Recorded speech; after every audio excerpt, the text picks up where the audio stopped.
Bonjour à toutes et à tous. Investir dans le high yield européen avec une approche flexible et une volatilité maîtrisée, c'est ce que propose le fonds Richelieu Eurocredit Unconstrained ou Richelieu EQ pour les intimes. On en parle tout de suite avec notre invité Fabien Chéova. Bonjour. Bonjour. Vous êtes gérant chez Richelieu Gestion. Merci d'être avec nous.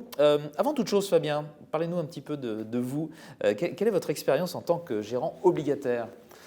Alors, c'est une expérience de bientôt 10 ans qui a démarré plutôt spécialisée sur les fonds long only de crédit high yield avec beaucoup de fonds datés.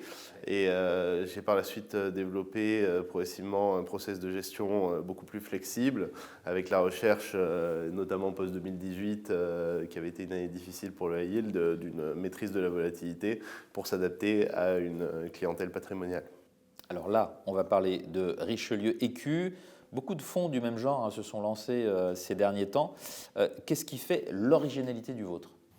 Alors, l'originalité du mien, premièrement, c'est, j'ose dire, une petite antériorité, étant donné que c'est un process que je développe et que je pratique depuis 8 ans.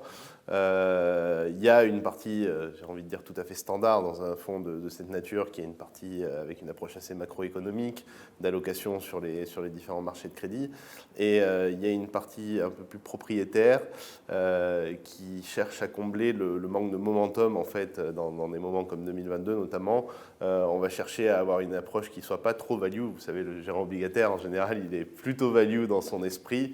Mais voilà, essayer d'identifier les momentum sur le marché pour se prémunir des scénarios adverses, notamment sur la partie de sensibilité au taux. Est-ce que vous avez des exemples d'investissements à nous donner pour illustrer cela ? Oui, alors sur la partie crédit en tant que telle, la partie high yield, on va retrouver des noms qu'on connaît, mais qu'on connaît moins quand on est investisseur action.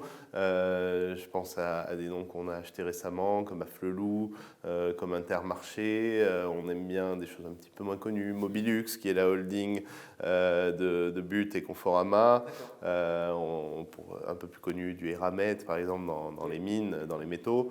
Voilà, donc ce sont des entreprises qui, pour la plupart, sont de taille moyenne, qui présentent des profils endettés, évidemment, sinon elles ne seraient pas là. Et voilà, et notre rôle, ça va être d'avoir une bonne identification des risques pour la partie sélection d'obligations et de savoir notamment réagir si ces risques se développent, savoir sortir. La grande discipline d'un gérant high yield, vous savez, c'est pas tellement d'acheter, c'est de savoir vendre. D'accord. Vous dites maîtriser la volatilité avec ce fonds. Comment est-ce que vous gérez cette volatilité ? Il y a deux volets. Il y a un volet qui est une gestion ex ante, c'est-à-dire une construction du portefeuille qui varie dans le temps, notamment les allocations, voilà, entre du high yield, mais aussi du triple B, des subordonnées financières, des obligations hybrides corporate. Donc voilà, on a un large éventail d'actifs qui s'offrent à nous, qui sont plus ou moins risqués, plus ou moins volatiles, et une gestion, j'ai envie de dire, plus réactive, plus ex-post, avec des couvertures macro, que ce soit par la duration, des augmentations de la duration, soit par de la couverture spécifique crédit. Plus généralement, comment est-ce que vous voyez évoluer le marché du crédit ? Est-ce que le retour de Trump change quelque chose ? Pas spécifiquement, c'est quand même un événement très américain. Il y a des implications sur le commerce mondial quand même. Bien sûr, donc il y aura des sociétés, il y aura des secteurs, mais ce n'est pas quelque chose qu'on va trouver généralisé. Et en face, on a un gisement du high yield européen qui a des bases saines, des fondamentaux sains, avec des niveaux de levier qui sont moins élevés que par le passé, de très bonnes efficiences opérationnelles post-Covid. Donc on est plutôt confiant sur la solvabilité des entreprises à ce stade. Pour conclure et pour en revenir à Richelieu EQ, comment fait-on pour souscrire ?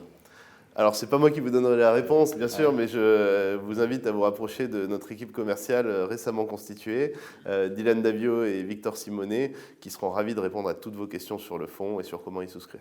Fabien Chéova, merci d'être venu jusqu'à nous pour nous parler donc de ce fonds Richelieu EQ. Vous êtes gérant chez Richelieu Gestion. Merci à vous.